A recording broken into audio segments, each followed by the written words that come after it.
게 있다면 구평은 그리고 수능은 당연히 이거보다 어려울 거예요. 이거보다 쉬우면 안 돼. 난리나. 그러니까 이거보다 당연히 어려울 거라고 생각을 해두고 하나 더 얘기해볼까? 올해 N수가 역대 최다의 가능성을 염두를 해두시는 게 좋겠죠. 그리고 입시 측면에서 얘기해보자면 의대 정원이 다시 평년 수준으로 복귀가 됐기 때문에 최상위권에서 시작해서 줄줄이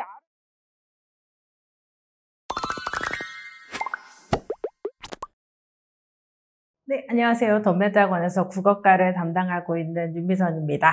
오늘도 우리 지난주에 여러분들 응시하셨던 2, 6학년도 수능 대비 6월 모의평가에 대해서 총평도 좀 해드리고 어려웠던 문제 4문제도 같이 풀어보는 시간을 갖도록 하겠습니다. 앞으로 어떻게 진행될 건지를 먼저 말씀을 드리면요.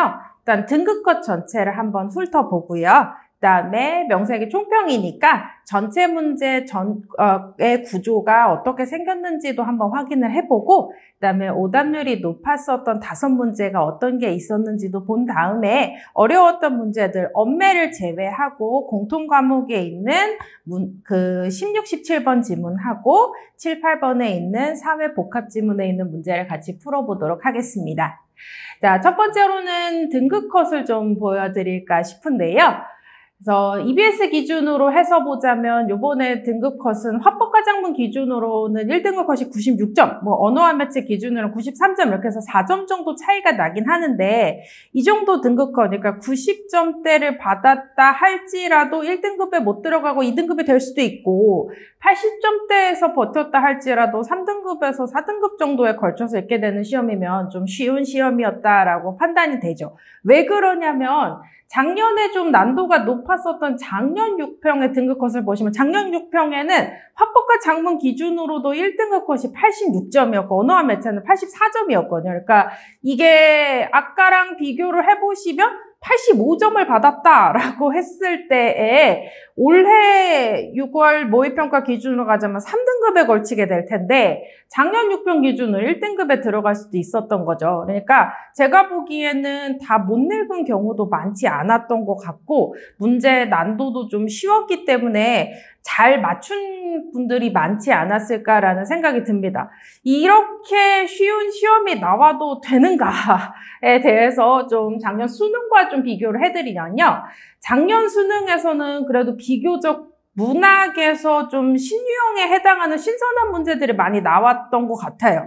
그래서 이제 고전 소설에서 누구와 누구 사이의 대화를 다루는가라고 하는 20번이라든가 아니면은 편지글을 누구에게 쓰는 글인가 글 자체를 검토하는 문제 27번이었다든가 아니면 현대시 복합지문에서 나왔었던 나 키키 어쩌고 저쩌고 이렇게 생긴 좀 낯설었던 소재 아니면 작년에 있었던 현대 소설 같은 경우에 배꼽이 어쩌고 저쩌고 이렇게 되는 소설 자체가 좀 독특한 경우가 많았죠. 이런 독창적인 작품들을 선별한 것에 비해서는 이번 6평은 좀 실망스럽지 않나라는 생각도 들고요. 문제 수준도 좀 평이했던 것 같고 선정되었던 지문들도 좀 평이했던 것 같다는 생각이 듭니다.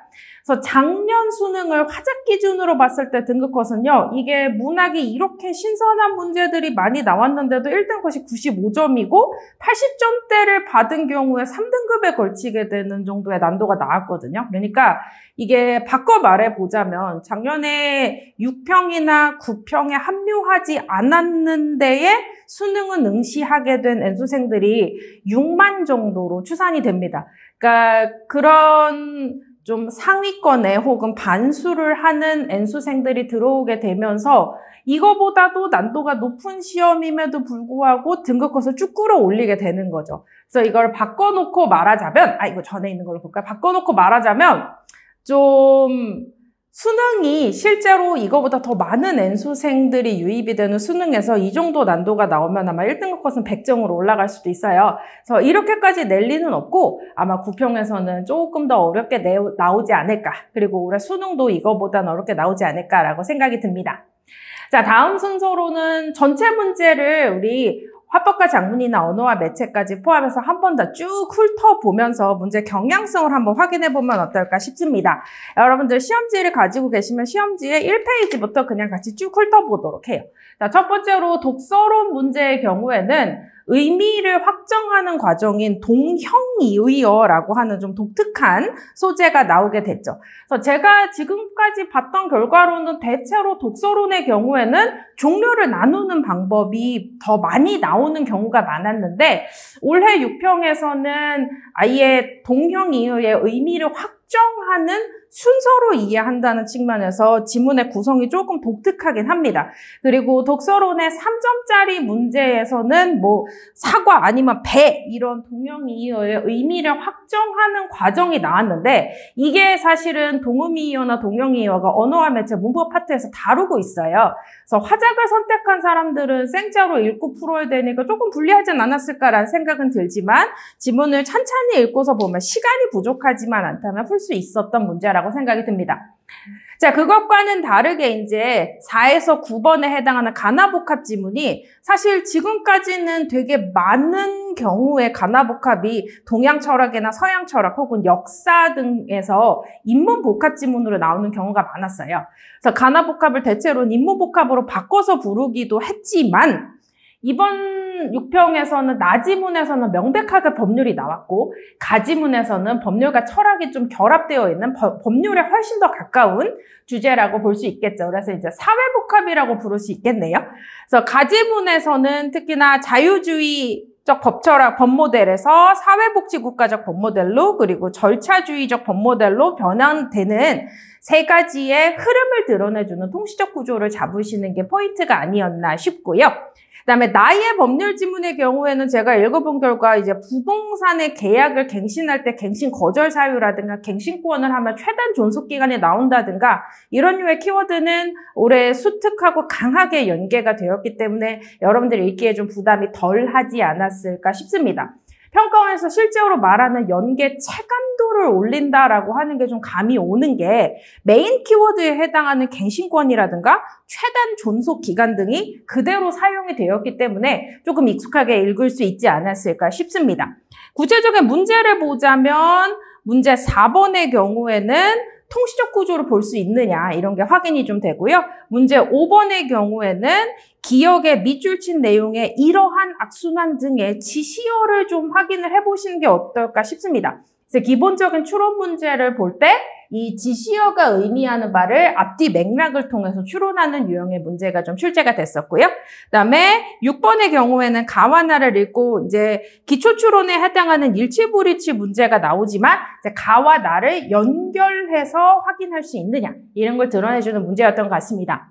자, 그 다음에 7번의 경우에는 가의 이유로 가장 적절한 것은 이것이 오답률이 조금 높은 문제였던 걸로 추론이 되는데 이것도 좀 떨어져 있는 내용을 연계하는 방식의 기초추론형 문제가 좀 나왔던 것 같은 생각이 들고요. 문제 8번의 보기 적용 유형은 전통적으로 법률 지문에서 나오는 법률의 조항을 보여주고 그다음에 그게 적용되는 사례를 보여주는 보기 유형이었기 때문에 그냥 한마디로 결론을 내자면 딱히 그렇게 새로울 것은 없고 가나복합인 것 치고는 법률 지문과 강력하게 연결이 되어 있는 EBS 연계 지문이었다라고 말씀드릴 수 있을 것 같아요. 그럼 이제 그 다음에 3, 4페이지에 걸쳐 있는 과학 지문의 경우에 수소 연료 전지는 EBS 수특에 나왔었던 주제가 연결이 되어 있고요. 특히나 문제 10번에서 나오나요? 문제 10번에 도선을 따라서 전자가 이동한다든가 뭐 전해질을 따라서 수소가 이동한다든가 이런 거는 수특에서 아주 강하게 연계가 되어 있었어요. 그래서 이런 애들은 빠르게 읽고 풀 수 있지 않았을까라는 생각이 들고요. 그 다음에 문제 11번 같은 경우에도 기억이나 니은의 과정을 드러내는 거에서 공통 차이점을 파악하는 것은 2개나 3개의 화제를 다루고 있는 거는 전통적인 유형이었다라는 생각이 듭니다. 문제 12번에 보기가 딸려있는 문제에서 좀 비교를 하는 유형의 문제가 있었지만 답을 고를 때에는 지문에서 전환율에 해당하는 분수를 공급된 암모니아 분에 반응한 암모니아로 이야기를 한다면 지문에 나와 있는 암모니아에서 A 방식으로 사용되는 열분해 방식은 전환율이 0.9, 그 다음에 보기에서 사용되는 전기분해 방식의 전환율은 0.6 이렇게 되기 때문에 누가 더 많은지 누가 더 적은지는 좀 직관적으로 풀 수 있지 않았을까라고 생각이 듭니다.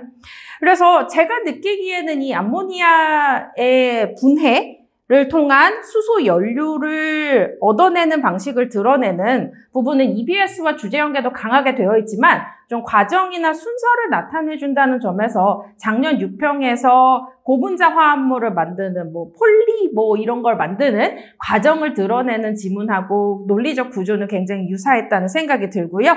작년 6평에서도 과학 지문은 그렇게 난도가 높지 않았고 이제는 좀 전반적으로 과학 지문의 난도를 떨어뜨리고 인문이나 아니면 사회분과의 지문의 난도를 높이는 것이 최근의 수능의 트렌드가 되지 않았을까 싶습니다.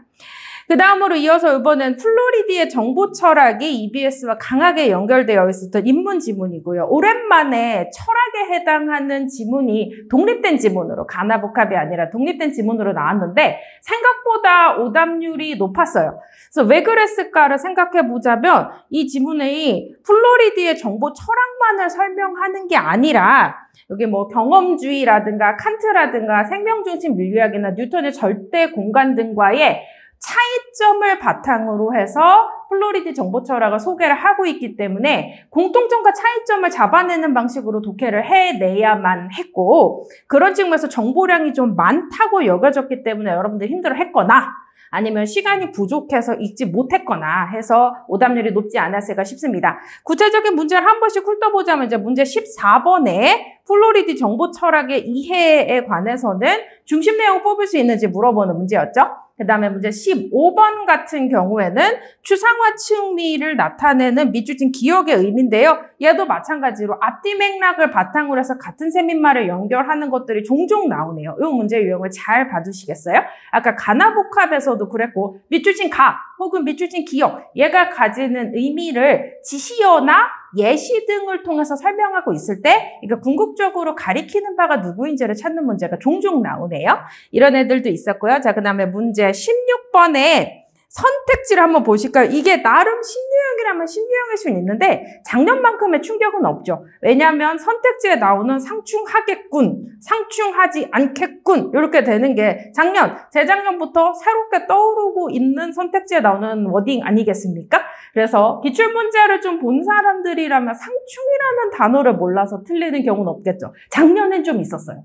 서로 충돌한다, 반대된다는 의미를 가지는 상충이란 단어 자체가 뭔지를 몰라서 틀리는 경우도 있었겠지만 이 단어는 작년에 모평에서도 나왔었던 단어이기 때문에 같다 틀리다 정도는 판단이 가능했을 거라고 봅니다.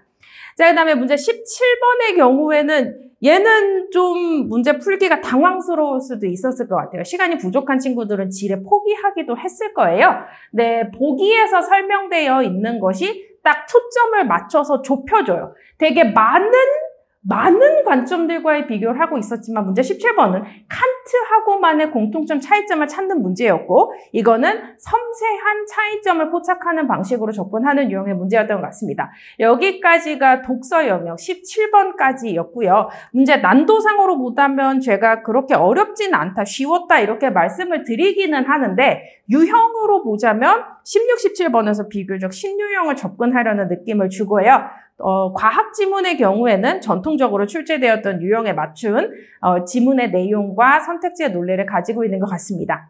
그럼 그 다음으로 6, 7페이지에 걸쳐져 있는 현대 소설 한번 볼까요? 요게 좀 낯설지 않았을까라는 생각이 들어요. 어디까지 생각이 되냐면 이게 사실 표구된 휴지가 2학년 문학교과서 수록작품입니다. 그래서 평가원에서는 안다고 생각하고 출제한 것 같은데 그 교과서를 보지 않으시는 분들의 경우는 표구 자체가 뭔지를 모를 수도 있지 않을까라는 생각이 들어요.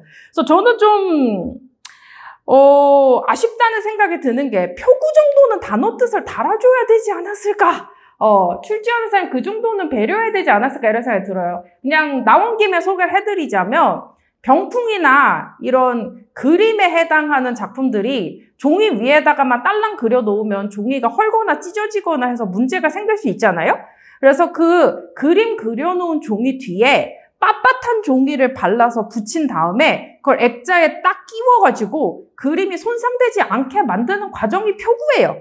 그러니까 이게 이 서술자에 해당하는 화가인 내가 처음에는 이건 쓰레기다, 휴지다라고 판단했던 그 종이 쪼가리가 예술작품처럼 표구할 만한 가치가 있다, 이걸 나타내주는 과정이 제목에 응축되어 있는데 표구 자체가 뭔지를 모르니 문제 18번 같이 이 휴지를 나타내는 편지를 지칭하는 다양한 용어를 기역, 니은 등의 밑줄을 쳐서 설명을 해주는 문제 시도까지는 참신했는데 선택지는 너무 4개가 아니다 보니 그 중에서 그나마 괜찮은 걸 하나 고르는 방식으로 맞출 수 있지 않았을까 싶습니다.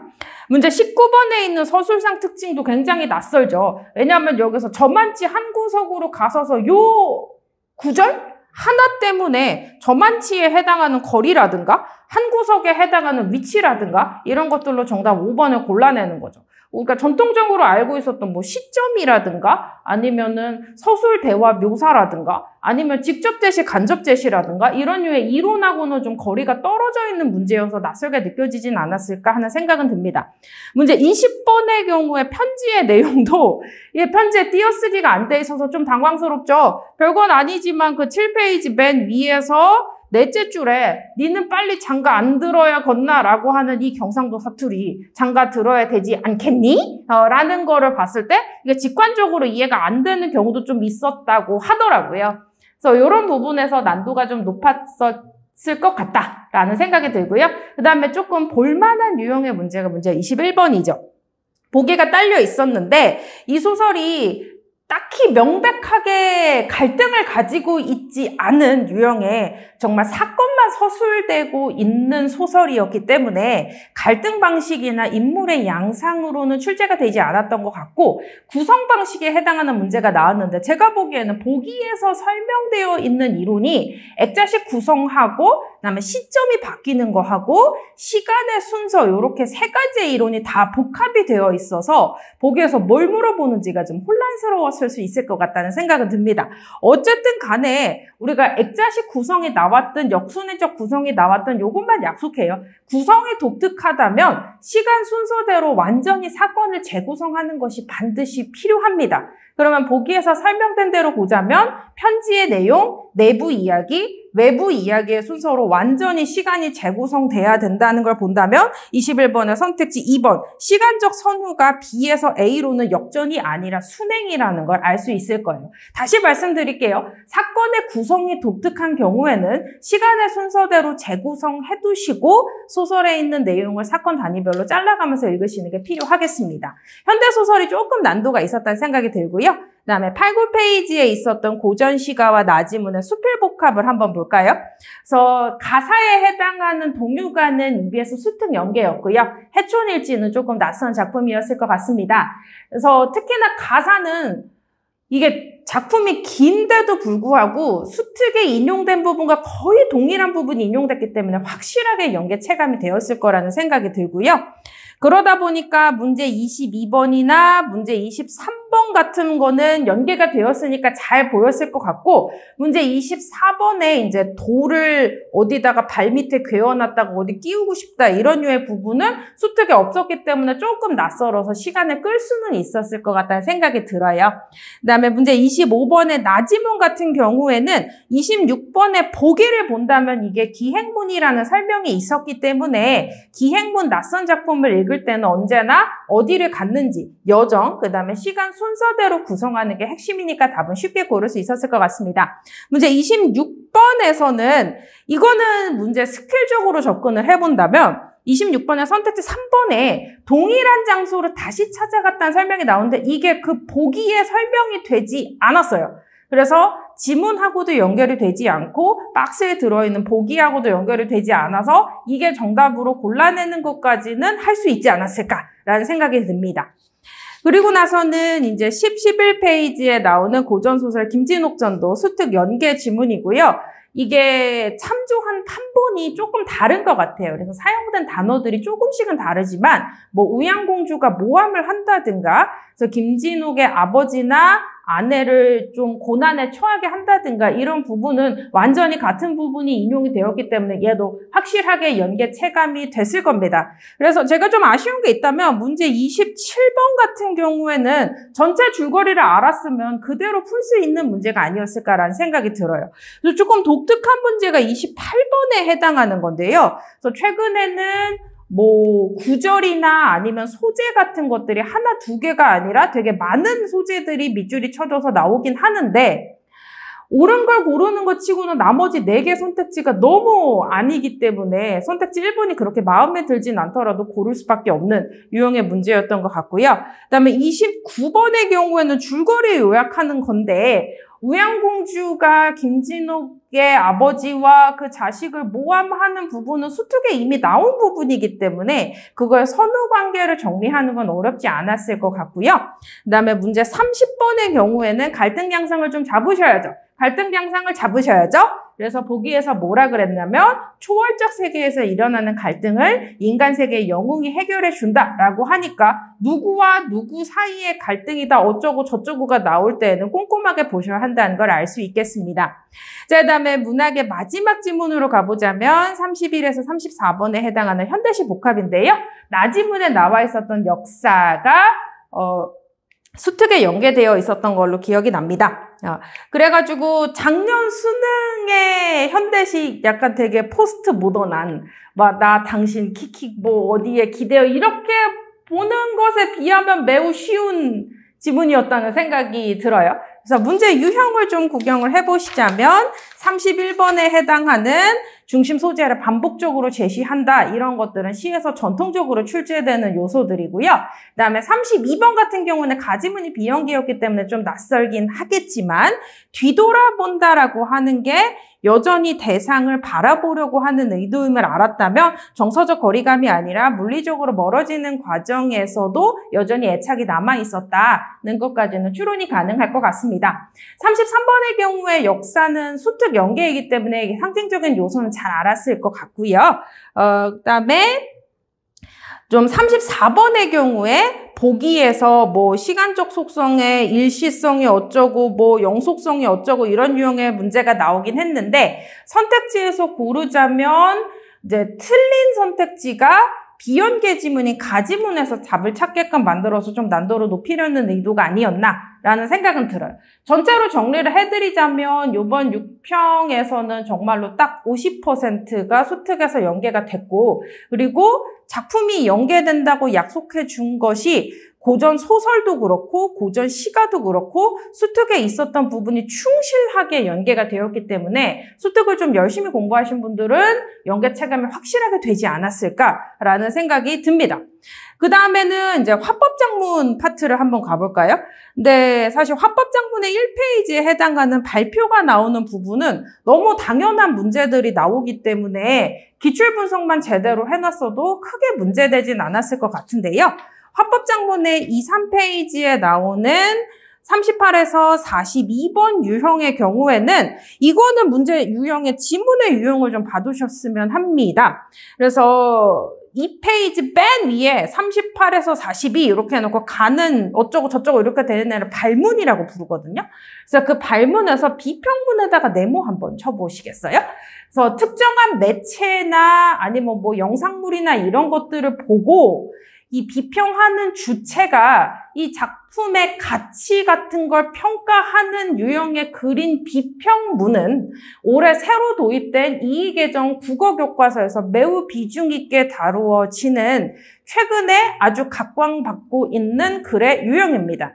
그래서 비평문이 출제가 될 가능성은 충분히 있다고 생각이 들고요. 비평문 읽을 때는 논설문 읽는 것과 다를 바 없이 주장과 근거에 초점 맞추셔서 읽으시면 되겠습니다. 구체적인 문제를 보자면 38번에서 글쓰기 방법이나 39번의 고쳐쓰기 같은 거야 뭐 장문에서 워낙 자주 나오는 유형이니까 어렵진 않았겠지만 문제 40번의 경우에는 가지문에 있는 내용하고 문제 40번에 있는 메모하고 나지문에 있는 대화 파트의 모든 과정을 다 살펴봐야 해서 어렵다기보다는 시간이 오래 걸렸을 것 같아요.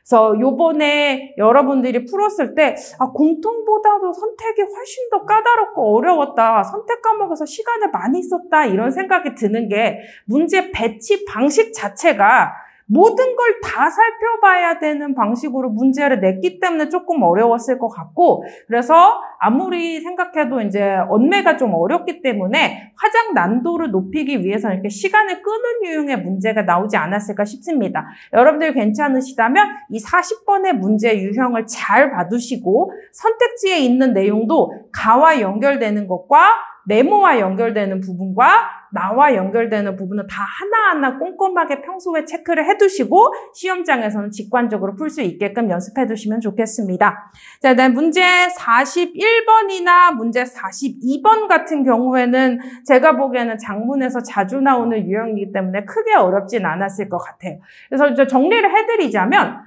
장문 화법 복합에 해당하는 가나복합 지문, 화법과 장문 문제지의 2, 3페이지에 걸쳐있는 지문에서 3점짜리 문제 하나 정도는 꼭 반드시 정보량이 많고 시간이 오래 걸리는 문제가 붙어요. 그럼 여기서 시간이 오래 걸린다면 나머지 자주 나오는 유형들은 익숙하게 읽고 풀이해서 빨리 푸는 방식으로 연습을 해야 되고, 그러려면 역시 문제풀이 훈련을 많이 해야 되지 않을까라고 생각이 듭니다.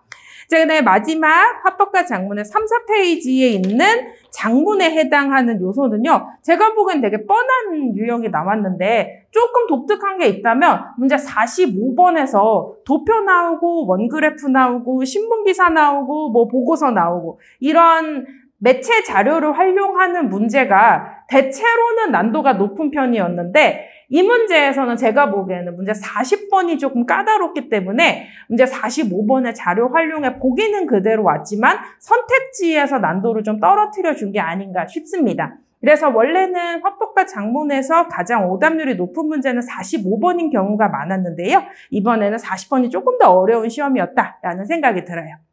자, 그럼 화작을 마치고 이번에는 언매 문제에 대해서 한번 훑어보면 어떨까 싶습니다. 그래서 언매 1페이지, 총 17페이지에 있는 언매 1페이지에 해당하는 35, 36번의 지문형 문법의 경우에는 작년 수능도, 재작년 수능도, 지문형 문법은 대체로 국어의 역사에서 많이 나왔기 때문에 조금 어렵고 많이 틀리신 분들도 많았을 것 같은데, 이번에는 오랜만에 국어사가 안 나오고 의문의 변동이 나왔죠. 의문의 변동은 어떻게 얘기해야 되나? 너무나 고인물이 돼가지고 아무리 어렵게 나와도 이게 오답률이 잘 안 나와요. 그러니까 거의 대부분 맞는다고 생각하시면 되죠. 그래서 나 언어와 매체 선택했는데 저 35, 36번 너무 어려워서 틀렸는데 어떡하죠? 라고 하면 약간 좀 반성을 해야 되지 않나. 그래서 아주 거칠게 말씀드릴게요. 문제 35번에 불규칙 활용 같은 경우에는 어간 불규칙인지 어미 불규칙인지 어간 어미 동시 불규칙인지 이거 전부 다 외우셔야 돼요. 그 다음에 36번의 경우에도 뭐뭐 하려고 이 친구가 의문의 변동에서 뭐 어쩌고 저쩌고로 떠나서 이게 의도를 나타내는 종속적으로 이어진 문장을 만들어주는 연결어미 이미 문장의 짜임에서 이미 암기가 되셔야만 합니다. 다시 의문의 변동은 아무리 어렵게 나와도 잘 안 틀려요. 그래가지고 외워야만 할 건 외워서 풀어야 돼요. 이게 개념이 적용되는 양상을 좀 이용하면 좋겠고요. 그다음에 문제 37번 같은 게 조금 어렵겠네요. 이건 좀 생각해 둘 만합니다. 사동표현이나 피동표현 같은 경우에는 좀 예외 사례도 많고 좀 까다롭기 때문에 어렵게 나오면 오답률 쭉쭉 나오죠. 그래서 전체 오답 1이라고 생각해도 될 것 같고요.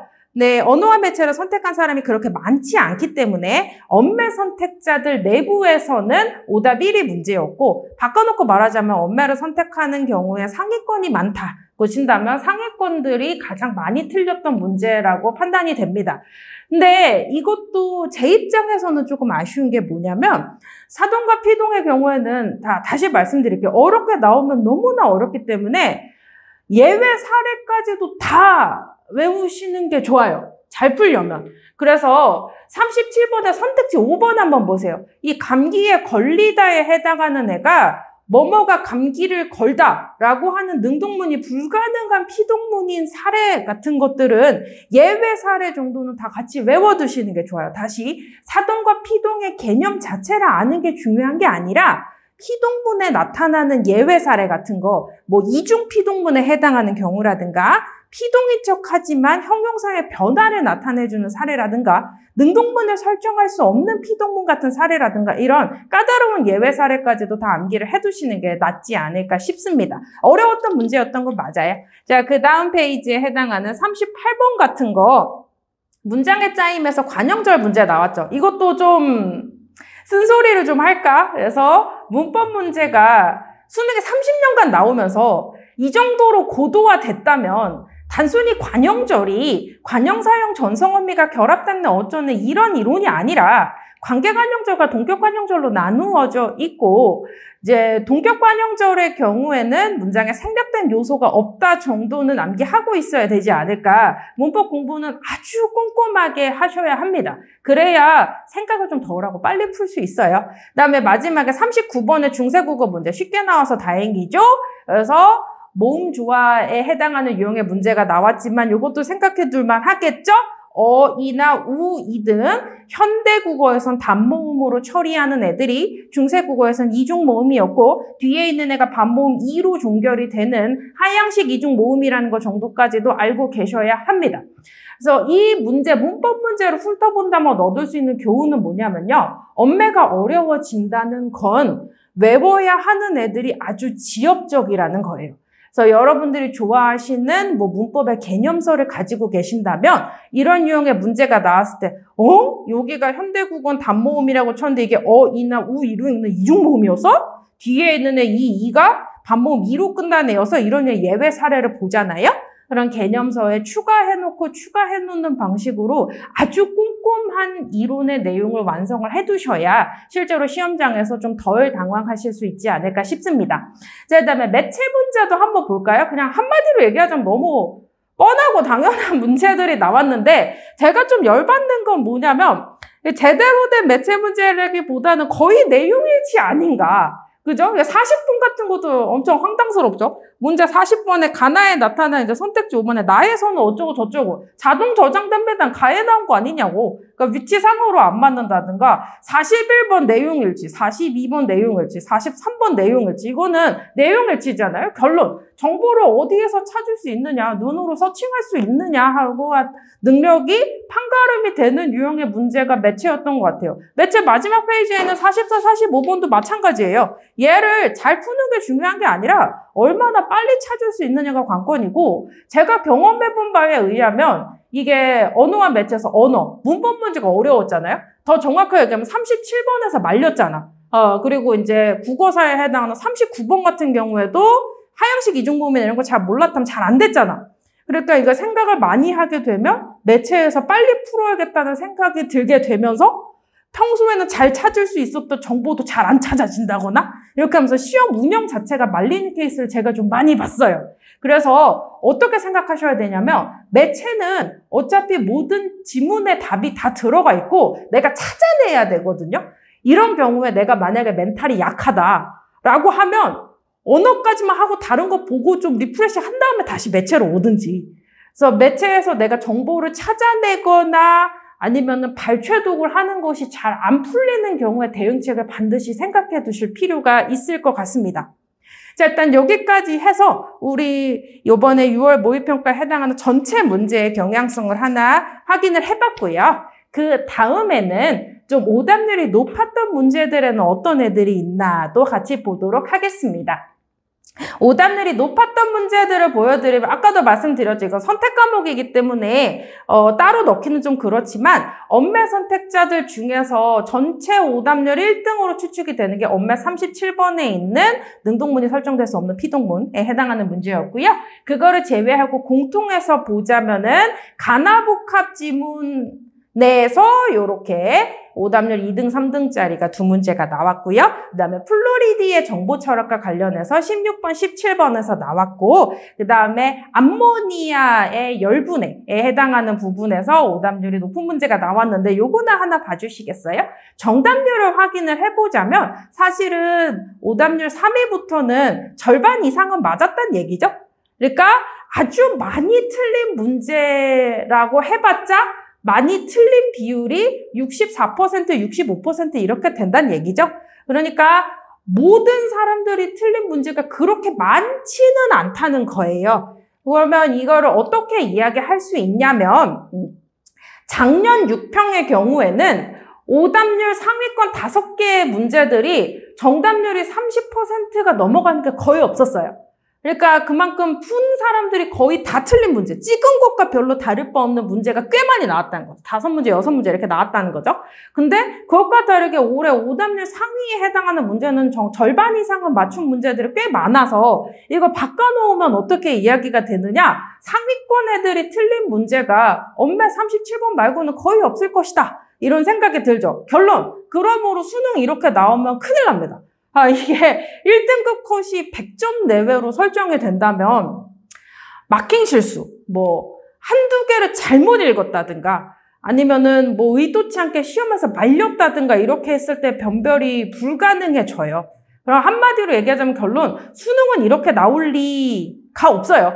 난도로 봐도 문제 유형의 구성을 봐도 이렇게 나올 리는 없기 때문에 잘 보신 분들의 경우에도 자만하지 말으셨으면 좋겠고, 원점수도 좀 괜찮게 나왔는데, 시험 보고 나서 이제 저녁 먹으면서, 좀 괜찮았는데, 슬슬 예상 등급컷 뜨기 시작하면서 풀이 죽으신, 우리 0607들 전혀 염려하지 마시고 상위권의 변별은 반드시 수능에서 넣어줄 것이기 때문에 얘는 모의평가로만 생각해 두시는 게 좋을 것 같아요. 제가 작년 9평과 수능에 1등급 것을 넣어놓은 이유는 뭐냐면 작년 6평에서 너무 어려웠고 작년 9평에서 1등급 것이 이 정도로 될 정도로 너무나 쉬운 시험이 나왔지만 작년 수능에서 제가 문제의 품질을 판단하기엔 작년 수능은 적절하게 나왔다는 생각이 들거든요.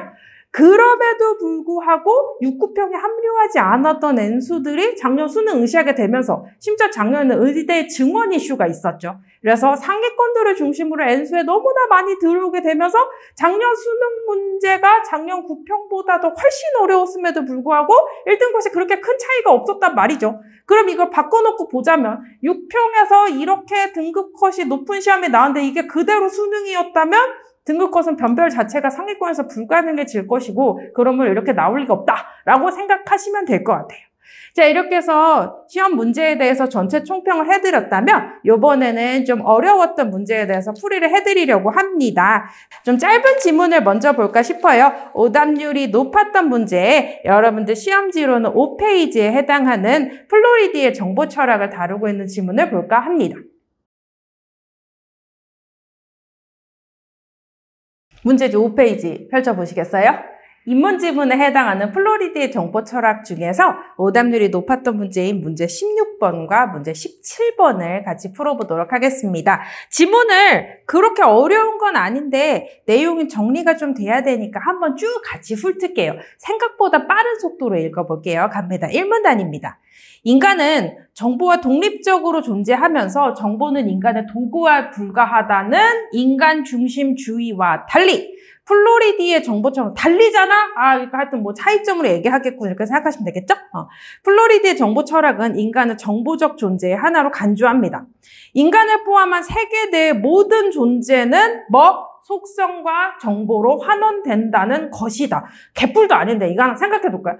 하다는 것이다 라는 유형의 문장 구조가 나오면 앞문장을 다시 한번 풀어서 얘기해 줄게 이런 뜻으로 보면 돼요. 그래가지고 이 두 개의 문장을 연속해서 보고 더 이해가 잘 되는 거에 밑줄 치시면 돼요. 저는 조금 더 섬세한 내용에 해당하는 속성과 행위가 정보로 환원된다에다 밑줄 칠게요. 아니면은 그냥 여기 정보적 존재다 여기다 밑줄 치도 돼요. 얘네 두 개 같은 말이란 뜻이죠. 이어서 볼까요? 예를 들어, 나왔네. 예를 들어 나오면 앞에 있는 애가 중요하니까 여기 뒤에 예시까지 달아줬을 거 아니겠습니까? 그래서 예시 앞에 있는 문장을 더 중요하게 생각하시면 되고요. 예시를 읽을 때는 여기 앞에서 설명된 내용이 예시의 1:1 대응이 되는 걸 한번 보시면 돼요. 예를 들어 앞부분을 볼까요? 속성과 행위가 정보로 바뀐다. 이렇게 얘기가 됐잖아요. 그럼 여기도 속성과 행위 나오는 한번 보세요. 가령 내가 빵을 사는 행위를 하는 것은 내가 빵을 산다는 정보이다. 이렇게 되죠. 행위하고 정보하고 연결됐죠? 됐어요. 이렇듯 속성과 행위가 정보로 또 나오잖아. 그죠? 같은 말이네. 이게 정보적 존재를 플로리디는 인포그라고 부르는데요. 인포그는 자, 여기까지 보자면 하여튼 인포그가 있다. 이런 유의 이야기잖아요. 근데 인포그는 정보적으로 상호 연결되어 영향을 주고받는데 그래서 그 상호 연결은 무슨 뜻이냐면 다른 정보를 변화시키는 주체인 동시에 다른 정보에 영향을 받는 대상이기도 하다. 이렇게 붙죠? 자, 중심 내용 요약하면서 갈 수 있겠어요? 속성과 행위는 정보로 환원이 되는데 그런 정보적 존재들이 인포그라고. 근데 그 인포그들은 상호 연결이 돼서 주체일 때도 있고 대상이 된다고. 자, 여기 사례 붙었죠? 주체이기도 하고 대상이기도 하다. 어떻게 연결되는지 보시면 될 거 아니에요. 내가 친구가 빵이 맛있다고 말해서 친구가 만약 그 빵을 샀대. 그러면 나의 음성 정보는 빵이 지닌 속성에 한 정보에서 촉발된 대상이기도 하고 친구의 행위를 실행시킨 주체이기도 하다고. 알았어요? 자, 그래서 요 이야기 붙잖아요. 결론. 플로리디는 인간을 정보적 상호 연결에 의해 구현되는 인포그의 하나로 본다는 점에서 인간 중심주의와 대비된데 그러므로 인간 중심주의하고 플로리디하고 차이가 있구나. 어디까지 일단 읽으면서 체크해 두시면 좋을까요?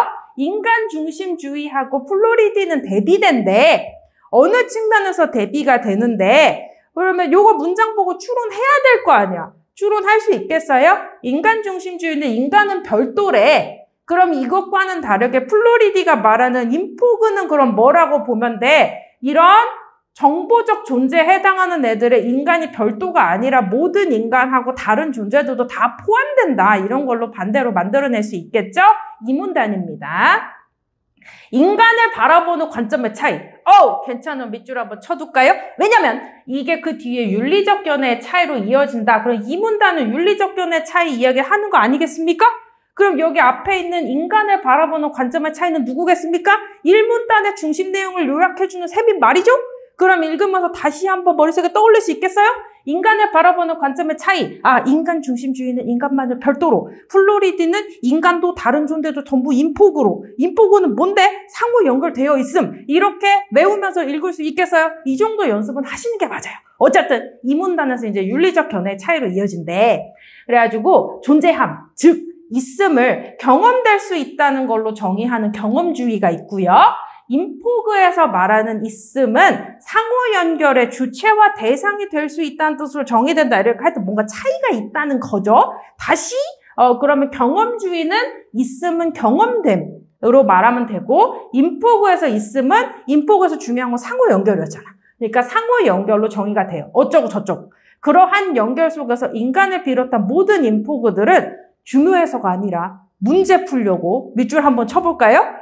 동일하진 않지만 각자의 본성에 적합할 것으로 있을 나름의 권리를 가진다. 그럼 어디까지 체크해 두시면 되냐면요.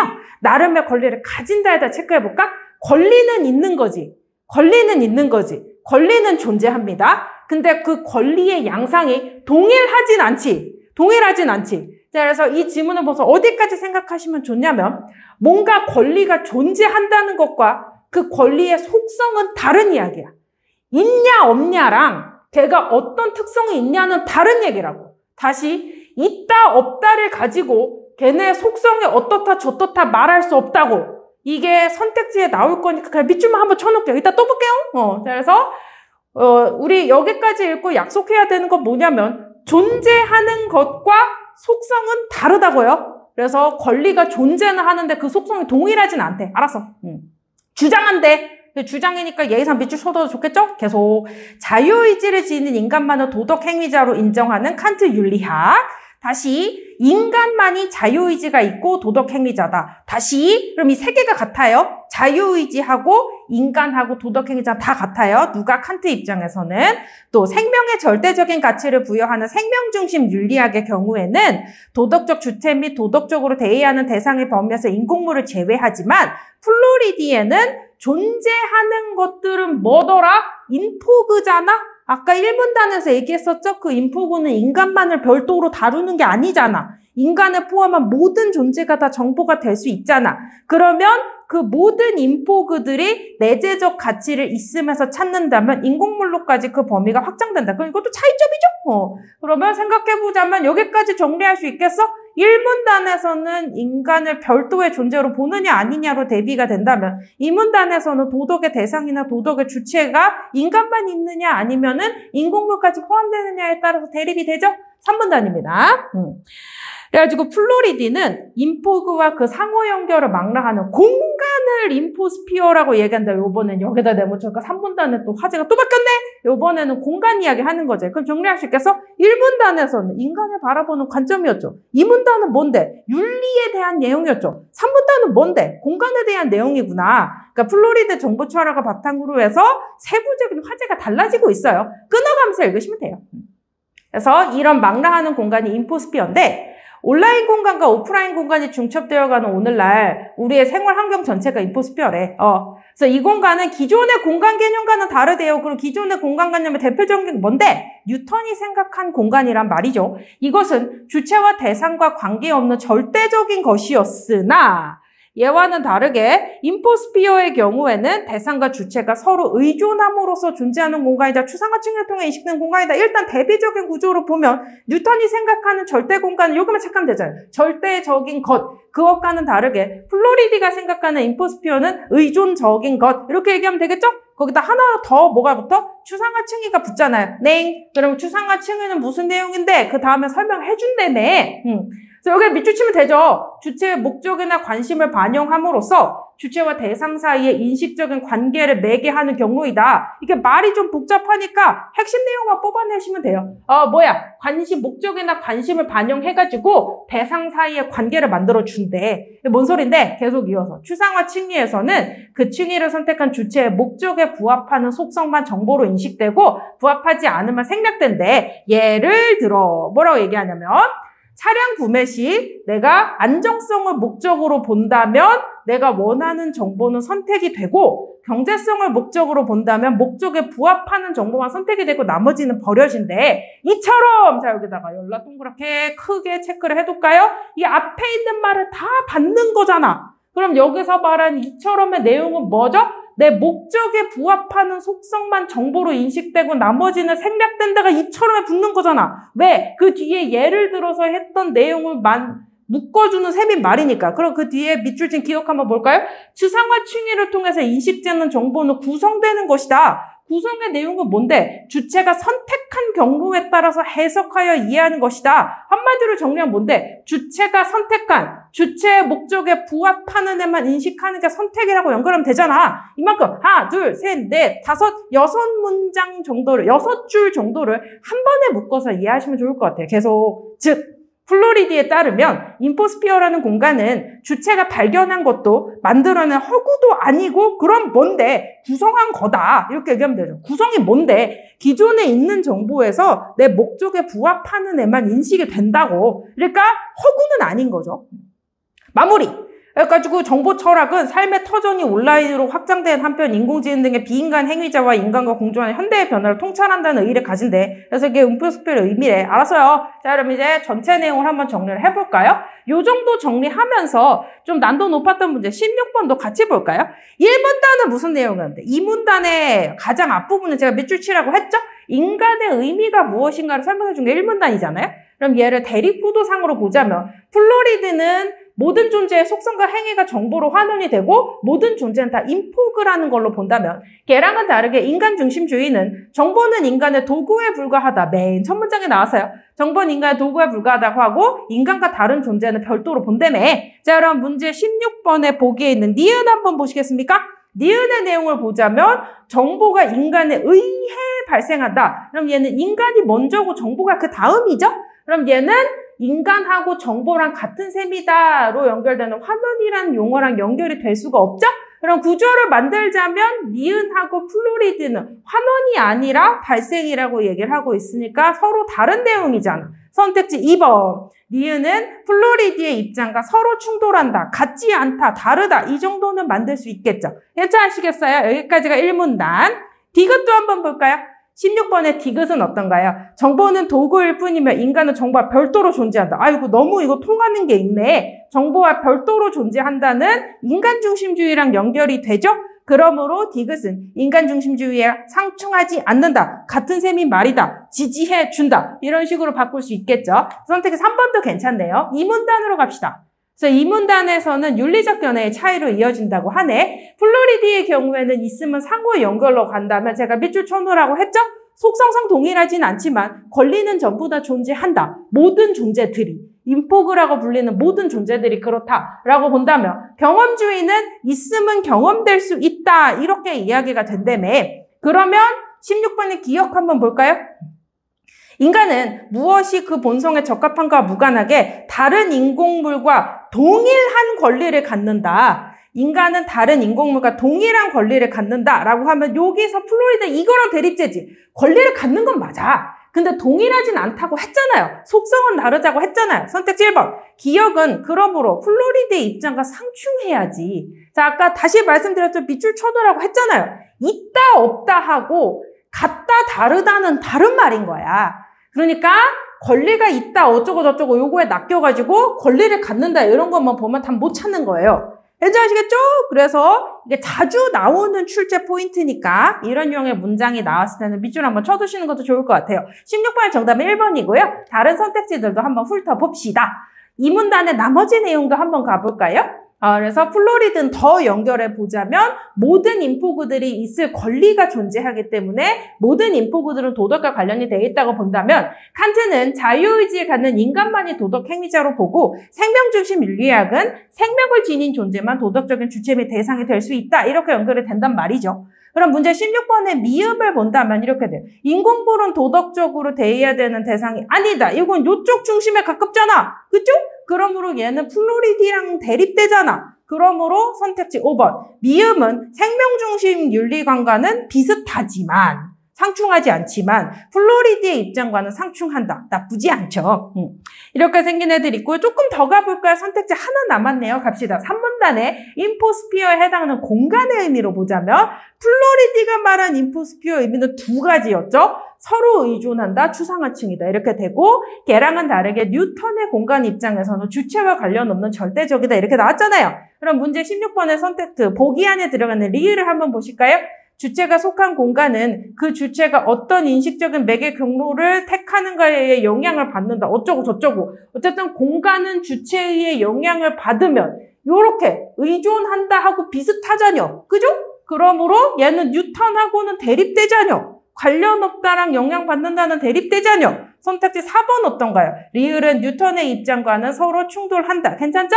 플로리디의 입장과는 충돌하지 않는다. 이렇게 볼 수 있을 것 같아요. 16번의 정답은 1번으로 정리를 해두시고요. 16번에서 혹시 좀 고민을 하셨거나 하시는 분들은 권리를 가진다 여기에만 너무 꽂혀가지고 동일하다 동일하지 않다를 혹시 놓친 게 아닌가라는 생각이 들어요. 자, 다음 문제 17번입니다. 다음 페이지요. 찬찬히 읽으면 할 수 있는데 보기가 너무 길고 선택지도 길어가지고 시간이 없어서 못 푼 경우가 많지 않았을까 싶은 문제입니다. 자, 17번의 보기. 가에 들어갈 내용으로 적절하지 않은 것은에 해당하는 보기를 한번 볼까요? 학생이 이렇게 말했어요. 선생님의 강연을 칸트와 비교해서 듣고 책임의 소재에 대해서 궁금해졌어요. 자동으로 작동하며 작동규칙도 변경할 수 있지만 자유의지는 없는 책임은 되겠네? 우리가 봤던 키워드 뭐 있죠? 칸트와 연결되는 키워드 자유의지는 없다, 인간이 아니다에 해당하는 AITCS가 교통 혼란을 일으켰을 때 플로리드는 어떻게 생각하시나요?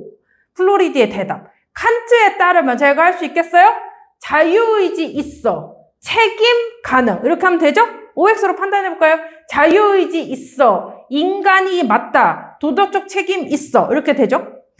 그럼 학생이 예를 든 시스템이 혼란에 대해 책임을 질 수는 없지만 이건 어디까지 추론할 수 있어? 이 시스템은 자유의지 없어. 책임 없어. 이렇게 붙겠죠? 그렇지만 플로리디인 나는 칸트와는 달리 그 시스템이 도덕 행위자에 포함될 뿐만 아니라 도덕적 옳고 그름까지 평가될 수 있다고 봐요. 별건 아닌데요? 하지만에다가 세모 한번 쳐볼까요? 어떻게 생각해야 돼? 책임은 없어. 하지만 도덕 행위자는 돼. 다시 도덕 행위자 여부는 칸트와 차이점이고 책임은 없어는 칸트와 공통점이죠. 이거 구별할 수 있겠어요? 천천히 볼까요? 이처럼. 정보화 사회에서는 도덕 행위자는 맞아. 근데 책임은 못해. 다시 칸트의 입장에서는 어떻게 말했었죠? 얘가 자유의지가 있으면 도덕 행위자고 그럼 책임도 있어. 세 개가 다 한 세트인데 플로리드는 어떻게 보냐면 책임은 없어. 근데 도덕 행위자는 맞아. 그럼 어떻게 할 거냐고. 인간만이 예상되는 결과를 예방적으로 관리하고 전체 인포스피어의 번영을 감독할 책임이 커지죠. 그러므로 인간만이 책임을 져. 내 잘못이 아닌데도 그래서 그런 인간을 호모 포이에티쿠스라고 부른다며. 그러니까 옛날과는 다른 종류의 인간이 된다며. 내가 잘못한 것이 아님에도 책임을 진다며. 정리해볼까요? 자, 지문에 있는 내용을 보시죠. 칸트가 이 문단에서 뭐라고 얘기했었냐면, 칸트는요, 인간만이 자유의지가 있어서 도덕 행위자가 돼. 그럼 보기에 플로리드 땡땡 이렇게 되어 있는 내용을 보자면 도덕 행위자는 책임이 있죠. 자, 그래서 이게 다 같은 세트야. 자유의지가 있는 인간만이 도덕 행위자이면 책임이 있어. 그럼 칸트 입장에서 보자면 AITCS는 자유의지 없지? 도덕 행위자 아니지? 도덕적 책임 없지? 자, 이렇게 한 세트로 가면 되잖아요? 근데 걔랑 다르게 플로리드는 어떻게 말해? 지문에 있는 내용을 보자면 이게 만약에 사람이 아닌 인공물일지라도 인포그는 권리가 있기 때문에 도덕의 범위에 포함이 된다고. 그럼 거기서 보기의 내용까지 연결해보면 어떻게 돼요? AITCS 시스템이 만약에 인포그라면 도덕의 범위에 포함되는 도덕 행위자는 돼. 도덕적 평가도 돼. 근데 책임은 없다고요. 자, 이거 보이세요? 도덕 행위자가 되냐 안 되냐는 차이점이지. 근데 그것과는 다르게 도덕적 책임이 없다는 공통점이지. 괜찮겠어요? 자, 그냥 대립되는 게 아니라 섬세한 차이점과 섬세한 공통점까지 생각을 해두셔야 됩니다. 그래서 결론, 플로리드는 어떻게 말해? 책임을 질 수 있는 존재는 인간뿐인데 그래서 내가 잘못한 거 아닌데도 책임져야 된다고. 그런 억울한 사람들을 호모 포이에티쿠스라고 부르는 거잖아요? 알았어요. 자, 그러면 17번의 선택지 1번 한번 보실까요? 이렇게 나오네요. AITCS는 호모 포이에티쿠스에 속하지 않겠지. 인간이 아니니까. 그리고 칸트 윤리학에서는 도덕적 행위자도 아니겠지. 인간이 아니니까. 괜찮죠? 자, 확인되셨죠? 인간이 아니니까. 선택지 2번 볼까요? 이렇게 나오네. 칸트와는 대조적으로 자유의지를 지니지 않은 비인간이자 도덕 행위자인 AITCS는 이거 괜찮겠어요? 책임은 없다고. 이렇게 괜찮아요? 달리는 어디까지부터? 행위자다 여기까지는 대조적으로가 붙죠? 그 다음에 책임을 지을 수 없다고는 뭐로 가야 돼? 공통점이잖아. 괜찮아요? 공통점이잖아. 대조가 붙을 수 없잖아. 공통점이잖아. 정답은 2번으로 가셔야겠죠. 공통점과 차이점 문제 옛날처럼 명백하게 대리 키워드로만 풀 수가 없어요. 섬세한 공통점과 섬세한 차이점까지도 생각해 두셔야 돼요. 시간이 오래 걸리겠죠. 맞아요. 자, 선택 3번. 다른 선택지도 한번 볼까요? 선택 3번입니다. AITCS와 같은 인공물이 운전자와 보행자에게 바람직하지 않은 결과를 초래하지 않게끔 예방적, 다시 책임은 누구한테? 인간한테. 그러면 이런 억울한 인간들을 뭐라고 부른다고? 호모 포이에티쿠스에게 있다고 이렇게 얘기했잖아요. 괜찮죠? 자, 그럼 얘랑 연결해서 그 다음에 4번 볼까요? 규칙을 입력된 프로그램에 따라 변경한 AITCS에 대해서 도덕적으로 옳고 그름 보이나요? 평가하는 것까지는 칸트와 달리 가능하다고. 괜찮으시겠어요? 다시 얘에 대해서 평가하는 것까지는 차이점이잖아. 그러니까 여기에는 칸트와 달리가 붙어도 문제가 없겠죠. 자, 선택지 5번입니다. AITCS와 같은 인포그들이 상호 의존함으로써 존재하는 생활 환경으로서의 공간인 인포스피어를 더 나은 공간으로 가꾸어 나가는, 자, 다시 호모 포이에티쿠스만 책임을 진다고. 이게 플로리드의 주장이죠. 그러니까 요거는 크게 나쁘진 않았던 것 같아요. 괜찮나요? 교훈. 그러므로 이게 EBS 연결이 되게 강력하게 나와 있었던 건 맞아요. 제가 기억하기로는 그래서 인포스피어까지도 수특에 다 들어가 있었던 내용입니다. 그럼에도 불구하고 이게 사실 문제는 뭔가 칸트, 생명 중심주의 이런 애들이랑 비교하는 유형의 문제가 많이 나왔기 때문에 이걸 인포그를 잘 안다고 해서 그렇게 잘 풀리는 거 아니에요. 그래가지고 그렇게 특별한 배경 지식이 필요치는 않다는 생각이 드는데요. 이제 문제 17번 같은 경우에는 교훈은 뭐냐면 이제 대립된다 어쩌고 저쩌고를 물었을 때 명백하게 대조되는 방식으로는 잘 안 나온다는 거예요. 그래서 섬세한 공통점과 섬세한 차이점까지도 잡아낼 수 있게끔 에너지를 좀 투자를 하셔야 될 것 같습니다. 근데 옛날에 2019학년도, 2022학년도 2024학년도 수능에 나오는 독서와 비교를 해보자면 난도 수준은 거의 비교가 안 돼. 당장 작년에 에이어와 행크스, 정권긍정식 이런 거 나오는 지문하고 비교해도 그렇게 난도가 높은 건 아니거든요. 그래가지고 제 생각에 16, 17번은요. 대체로 시간이 부족해서 못 풀었을 것 같다는 생각이 들어요. 그럼 어떻게 해야 되냐면 문학을 빨리 풀어야지. 대체로 여러분들 선택 과목 먼저 하시고 그 다음에 문학 풀고 그 다음에 독서 하시지 않습니까? 근데 문학에서 고민을 많이 했거나 시간이 오래 걸려서 이 문학을 다 풀고 나니까 벌써 9시 40분이야. 20분, 15분밖에 안 남아. 그럼 한두 지문 풀고 하나는 버려야지. 대개는 이렇게 생각하지 않으시나요? 그래가지고 독서를 공부를 아무리 많이 하고 독서를 아무리 내가 잘 풀어낼 수 있다고 할지라도 시험장에 들어가서 독서를 읽을 시간이 없다면 그건 점수를 바꿔낼 수가 없어요. 그러면서 이걸 보면 어떤 생각이 드냐면 만약에 이거를 읽어서 틀렸다라고 하면은 독서 공부를 하셔야 되겠지만 내가 아싸리 이걸 못 읽었다. 가나복합을 못 읽었다. 이렇게 된다면 좀 문학을 힘줘서 공부해야 하지 않을까라는 생각이 들어요. 문학을 잘 푸는 게 중요한 게 아니라 빨리 읽어야 돼. 그래서 독서를 읽을 절대적인 시간이 최소 30분 혹은 35분 정도의 독서 시간이 보장이 돼야 독서 공부한 게 점수로 변환이 되지. 그래서 제가 항상 역설적으로 말씀을 드리는데 독서에서 시간이 부족해서 못 푸신 경우에는 문학 공부를 더 많이 해야 될 수도 있어. 문제풀이 위주로. 문제만 답만 골라내는 방법을 계속 문학에서 연습을 해서 문학을 푸는 시간을 올리시는 것도 한 방법이라고 생각이 됩니다. 일단 이렇게 해서 EBS에 연계되어 있었던 인문 지문에 해당하는 플로리디의 정보 철학을 문제 해설을 해드렸고요. 그 다음으로는 오답률이 높았던 문제인 가나 복합 지문,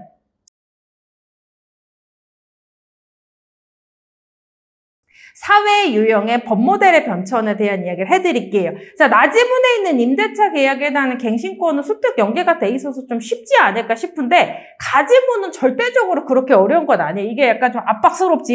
이 칸을 좀 줄여가지고 글자가 되게 많아 보이는데 정보량 자체는 많은 게 아니니까 흐름 위주로 빠르게 한번 읽어보겠습니다. 여러분 문제지로는 2, 3페이지를 펼치시면 되고 이 페이지 맨 위에 가지문부터 한번 읽어볼게요. 가지문의 1문단입니다. 자, 근대 국가는 시민의 생명과 재산을 보호하는 것을 1차적인 존재와 성립의 이유로 삼았다. 그래서 최소한의 금지 행위만을 법으로 정하고 이걸 위반하는 경우에만 개입함으로써 시민의 자유를 최대한으로 보장하고자 했다. 자, 이렇게 잡아볼까? 시민의 자유를 최대한으로 보장하는 거랑 개입을, 여기 연결되나? 개입을 최소화하는 거랑 자유를 최대화하는 거랑 같은 말이죠. 다시 외워야 된다. 자유를 최대화하는 거랑 개입을 최소화하는 거랑 같은 말이죠. 그랬는데 이러한 목적이 반영된 애가 누구? 자유주의적 법모델이라고. 그죠? 그래가지고 얘는 이거 좋은데 뭐가 문제냐면 자유를 실질적으로 누릴 사회 경제적 조건이 모두에게 동등하게 주어지지 않은 상황에서 갈등이나 분쟁에 대처하는 데는 한계가 있었대. 그러니까 자유를 최대한 보장하는 건 참 좋은데 실질적 평등이 이루어지지 않았을 경우, 그러니까 사회적 약자의 경우에는 그들을 보완해주지 못한대. 그래서 이를 보완한 목적으로 등장한 것이 사회복지국가적 법모델인데요. 이 법모델은 법이 삶의 세계에 더 깊숙이 개입, 이거 잠깐만, 개입을 많이 한다고. 자, 다시. 자유주의적 법모델은 개입을 최소화한다고 했잖아. 근데 얘가 못하는 게 있으니까 사회복지국가적 법모델에서는 개입을 많이 한다고요. 그래서 어디까지 가는데 개인의 권리보장뿐 아니라 주거, 노동, 환경 등의 영역에서 평등과 연대의 가치를 구현하기 위한 제도의 구축 및 관리도 법의 역할이 된다. 다시 법의 역할이 많아졌다는 거죠. 옛날에 법의 역할은 뭔데? 금지 행위를 정하는 거였다면 이 사회복지국가적 법모델의 법의 역할은 뭔데? 평등과 연대의 가치를 구현하기 위해서 제도도 만들어야 텐데 이 단어 모르시는 분 없죠? 구조를 건축한다 이렇게 봐야 되겠죠? 구조를 만들어내거나 관리해주는 것도 법의 역할이 돼요. 그래서 법에 필요한 의무 규정들이 늘어나요. 예를 들어 대기환경보전법은 오염물질의 배출을 규제하는 대기환경관리 체계의 기능을 강화함으로써 깨끗한 환경에서 살 시민의 권리를 실현시키기 위한 법률을 만든대. 이게 사실은 솔직하게 말하면 최소한의 금지 행위가 아니었잖아. 그러니까 깨끗한 환경에서 살 수 있는 권리를 실현하기 위한 방식의 여러 제도가 들어왔다는 이야기죠. 그런데 법적 규제가 만약에 너무나 과도하게 많은 경우에는 우리의 고유한 직업 윤리 등의 문화적, 도덕적 규범이 강행적 성격을 띈 법규범에 의해서 침범당하는 경우가 생긴다고. 자, 다시. 규제가 너무 많아. 규제가 너무 많아. 그러니까 우리의 고유한 어떤 문화나 도덕이 침범된다고. 그래서 각 사회 영역의 자율성이 훼손이 된다고. 그래가지고 사회의 통합이 법에 의해서 와야 된다고. 자, 이러면 알아두면 좋겠죠? 기와 와자의 풀어질 해자거든요. 그래서 기와 지붕에 기와가 와르르 흩어지는 것처럼 사회 통합도 다 개개인으로 와르르 흩어진다고. 통합이 안 된다고. 왜? 자율적 조절을 못하니까 다 법대로 해. 그러니까 누구나 다 소송을 하게 되니까 문제가 된다는 얘기죠? 그럴수록 공동체는 갈등 상황에서 법적 해결을 의존하게 되겠지? 다시 예를 들면 규제나 법에 대한 요구량이 늘어나게 되면 그럼 법이 그걸 할 수 있는 능력의 한계에 부딪히잖아. 세상에 존재하는 판사님은 한계가 있는데 모든 개개인의 분쟁에 판사님이 다 개입할 수는 없잖아. 그래서 이렇게 말해. 문제가 발생할 때 법은 최후의 수단이어야 한다는 근대법의 기본 원리가 유지되기도 어렵지. 결론. 법의 규범 구조가 균열된 상태에서 이제 한계에 다했어. 판사님이 부족해. 한계에 다했어. 그 상태에서 법으로 문제를 해결하자, 법대로 하자라고 하는 당위만이 남게 돼. 그래가지고 결론. 법규범이 삶의 세계에 점점 더 깊숙하게 개입하게 되면 사회의 자율적 조절 기능 더욱더 망가지는 과정이 반복된다고. 이게 뭔데? 악순환이라고. 그죠? 그래서 여기에 해당하는 악순환의 내용은 뭐냐면 법적 규제가 너무 많아. 그러니까 우리의 자율적 조절 기능이 훼손돼. 그러니까 오히려 규제에 대한 요구량이 커지고 그러면 법이 그거를 잘 못해. 그러니까 이게 법을 더 늘어나게 된다. 법이 더 늘어나게 된다. 법의 규범 구조에 대한 요구만 더 늘어나. 이렇게 되니까 점점 더 깊숙이 개입해. 그래서 자율성은 더 훼손돼. 이렇게 되는 과정을 악순환이라고 말하는 거잖아요. 하여튼 이게 문제야. 그래서 이걸 방지하기 위해서 사회복지체계를 보완하고자 등장한 것이 요번에는 나와라. 절차주의라고. 그래서 이거는 자유주의 법모델도 문제가 있고 사회복지 법모델도 문제가 있어서 절차주의적 법모델이 나왔다. 마지막 문단입니다. 절차주의적 법모델에 따르면 법은 분쟁에 직접 개입하는 것이 아니라 분쟁 당사자들의 논의와 협상을 위한 절차나 권한 분배 등의 방식에만 관여를 하게 된다고. 법이 관여를 안 하는 건 아니야. 근데 내용은 그냥 두고 그 절차만 개입을 한다고. 그래서 사회의 자율적 조절 기능도 보존하고 확대하면서 권력과 자본이 논의의 장에 개입해서 일부가 발언권을 독점하거나 부당한 영향력을 행사할 수 있으므로, 자, 다시 사회적 소수가 배제될 수 있으므로 권력 없는 자, 돈 없는 자가 법적 세계나 질서의 발언권을 못 가질 수 있으므로 여기에 대해서는 절차 안에서 개입하도록 의무화한다고. 다시 당사자 간의 자유롭고 균등한 자유로운 건 그대로 보장해 준다고. 내용에는 개입을 안 한다고. 근데 균등해야 된다고. 돈 많은 자나 권력 많은 자만 독점하면 안 된다고. 그래서 균등하기 위해서 개입을 한다고. 이게 절차주의적 법 모델의 목적이 된다네요. 결론! 그래서 위에 세 가지 모델은요, 시대의 요구에 따라, 더 정확하게 말하면 그 전 모델이 다 한계가 있었기 때문이죠. 그래서 등장한 건 맞는데 앞선 모델을 다음 모델을 완전히 바꿔가지고 앞선 모델이 없어진 건 아니고 각각의 법 모델이 전부 다 현재 법체계 안에 공존하고 있대요. 여기까지 읽고 정리하고 다시는 안 볼 거야. 자, 한번 정리해볼까? 일단 정리. 자, 가지문 읽고 외울 수 있나 한번 보세요. 첫 번째 자유주의적 법 모델은 최소한의 금지행위만 정해놓고 개입을 안 했다고. 근데 이게 뭐가 문제가 되죠? 실질적 자유를 보장을 못 하잖아요. 그래서 어떻게 됐는데 사회복지 국가적 법 모델이 나왔고 이거는 실질적 평등을 구현하기 위해서 법을 많이 만들게 됐어. 법을 많이 만드니까 뭐가 문제야? 자율적 조절 기능이 훼손되면서 법에 개입이 많아지고 악순환이 생기게 되잖아. 그래서 뭐가 나왔다고? 절차주의적 법 모델이 나와서 개입은 절차만 관여하게 되고 내용은 그대로 둔다고. 더 멋있게 얘기해볼까? 이거 완전 절충구조 아니냐? 예. 그래서 자유주의적 법 모델을 보자면 개인 자율성 최대나 법의 개입 최소라면 얘랑은 완전히 반대되는 사회복지 국가적 법 모델은 법의 개입이 최대가 되고 개인의 자율성 훼손이 되죠? 그래서 얘네를 완전히 절충한 모델인 절차주의의 경우에는 이건 보이나요? 내용 개입 안 해. 이건 자유주의에 가깝지 않아요? 근데 그것과는 다르게 절차에 대해서는 개입을 좀 해. 이건 사회복지국가적 법모델에 가깝죠. 그래서 제가 보기에 이 글은요, 통계적 구조에 따라서 하나, 둘, 셋이 나온 순서대로 정리하셔도 되고, 아니면 얘네 두 개가 대립이 되고 얘가 걔네들을 절충한다라고 하면 절충 구조로 보셔도 될 것 같아요. 괜찮으시겠어요? 키워드 잡히죠? 그 다음에 다시는 안 볼 거야. 이 정도 정보량이면 한 페이지 안에 들어오는 정보량이 그렇게 많은 양이 아니잖아. 그죠? 여기까지는 외워놓고 한번 가봅시다. 그 다음으로 나로 갈 건데요.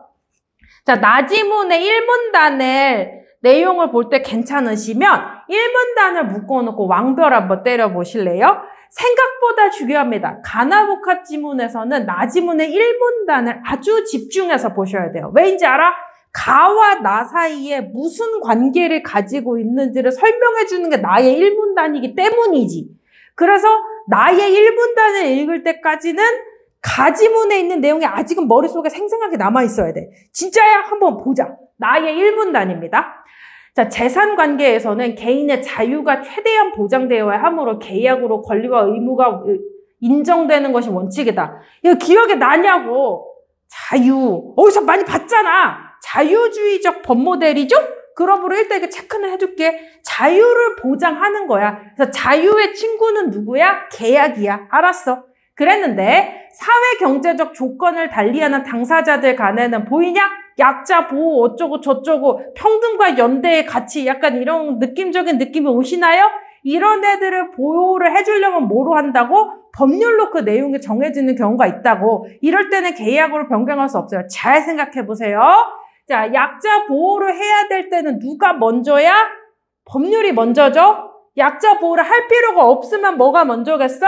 계약이 먼저겠지? 자, 이거 연결 가능하겠어요? 자, 다시. 그럼 이때 나오는 법률은 뭐겠냐고. 약자 보호를 위한 법률이니까 사회복지국가적 법모델에 가깝겠지. 왜? 그럼 여기서 말한 약자 보호가 뭔데? 조건이 불평등할 때 얘기하는 거니까 1문단을 집중해서 보셔야 돼요. 그래서 여기서 이야기하고자 하는 바는 뭐야? 사회복지국가적 법모델하고 자유주의적 법모델에 법이 개입을 안 하면 그게 계약이라고. 다시. 법이 개입을 안 해. 그럼 계약이라고. 그럼 법이 개입해. 그럴 때는 법률이라고. 외워야 된다고? 약자를 보호하니까. 알았어. 자, 이 문단 한번 보실까요? 나의 이 문단입니다. 임대차의 경우에는 자, 이거 생각해볼까? 계약으로 정해지는 것이 원칙이지만, 알았어. 계약이 원칙이야. 근데 임대차의 목적물인 임차물이 생활의 근거인 주택이나 생업의 근거인 상가이면 임차인을 보호해야 된대. 임차인을 보호해야 된대. 이거는 계약의 자유만으로는 실현되기 어렵기 때문에 어쩌고 저쩌고 법에서 계약보다 우선 적용되는 제도가 마련이 돼 있다.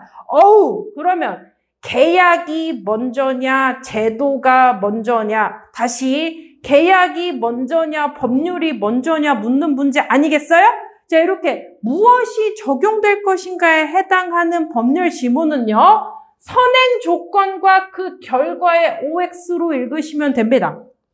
이게 되나 한번 보세요. 자, 볼까요? 원칙은 계약이야. 보여요? 여기 조그맣게 글씨 보여요? 원칙은 계약이야. 근데 어떤 경우? 생활의 근거인 주택인 경우, 생업의 근거인 상가인 경우에는 뭐가 먼저라고? 제도가 먼저라고. 자, 이렇게 어떤 조건이 붙었을 때는 요놈이 먼저예요. 이런 식으로 조건과 결과로 정리해 두시면 됩니다. 다음 문단 한번 볼까요? 예컨대, 내용 이어서 가보자. 이 문단입니다. 예컨대, 계약으로 임대차 계약을 기간을 이 법들에 추정된 최단 존속기간보다 짧게 정했더라도 임차인에게는 최단 존속기간이 보장된다. 자, 다시. 그러면 최단 존속기간은 법률이지? 그럼 법률은 약자 보호를 하기 위해서 있는 거니까 최단 존속기간 약자 보호를 위해서 있는 것이죠? 자, 일단 여기까지. 최단 존속기간은 법률이지? 알았어요. 자, 여기까지 해놓고 잘라놓고요. 그 다음 한번 볼까요? 한편 임대차 계약이 종료되기 전에 일정 기간 내에 임대인이나 임차인이 계약을 갱신할지의 여부에 대한 의사를 표시할 수 있다. 이 용어를 외워놓을까요? 갱신은 이미 자격을 가지고 있는데 그거를 자격을 더 새롭게 만들어서 연장하고자 할 때 갱신을 써요. 경신하고는 좀 달라요. 그래서 계약을 갱신하는지의 여부에 대한 의사를 표시할 수 있다. 이 기간 내에 임대인이 임대차 종료를 요구한 경우 임차인이 갱신 요구권을 행사하게 되면 최단 존속 기간만큼 연장될 수 있다. 아유, 그러냐고. 그럼 여기에 나오는 갱신 요구권도 누구 편이야? 계약 편이야? 법률 편이야? 법률 편이겠죠? 왜? 갱신 요구권 붙으면 최단 존속 기간 보장된다. 이렇게 되니까 이것도 법률 편이겠죠? 알았어요. 이러한 갱신 요구권은 임대차 기간이 정해져 있어야만 인정된다. 단, 임대인은 이 법들에 규정된 갱신 거절 사유를 증명해서 갱신을 거절하면 이제 임대인 마음대로 할 수는 있어. 갱신 거절 사유의 대표적인 사례로는 임대인이 주택에 실거주하는 경우를 들 수 있어. 알았어요. 자, 그럼 여기까지 해보면 갱신이 될 거냐 말 거냐에 해당하는 애가 결과일 거 아니겠어요? 그럼 걔를 이끌어낸 조건이 있을 거 아니겠어요? 자, 거기에 맞춰서 한번 정리를 해볼까요? 자, 우리 어디까지 이야기했어? 계약이 원칙적으로 우선인 건 맞는데 생활이나 생업의 근거에 해당하는 생활의 근거인 주택, 생업의 근거인 상가의 경우에는 제도가 우선한다고. 이분단의 중심 내용은 뭐야? 그래서 법률이 우선이라고 이걸 이야기한 케이스거든요. 그래서 이 법률에 해당한 사례가 뭐였는데? 최단 존속 기간이죠. 최단 존속 기간이 보장되는 것은 생활이나 생업을 존중하기 위해서지? 그럼 그게 아니라 만약에 임차인이 종료를 요구한 경우에 임대차 기간이 설정되어 있는 경우에는 사회적 약자에 해당하는 임차인이 어디까지 얘기할 수 있어? 갱신 요구권을 얘기할 수 있고 갱신 요구권을 하면 최단 존속 기간이 보장이 된다. 이렇게 붙죠.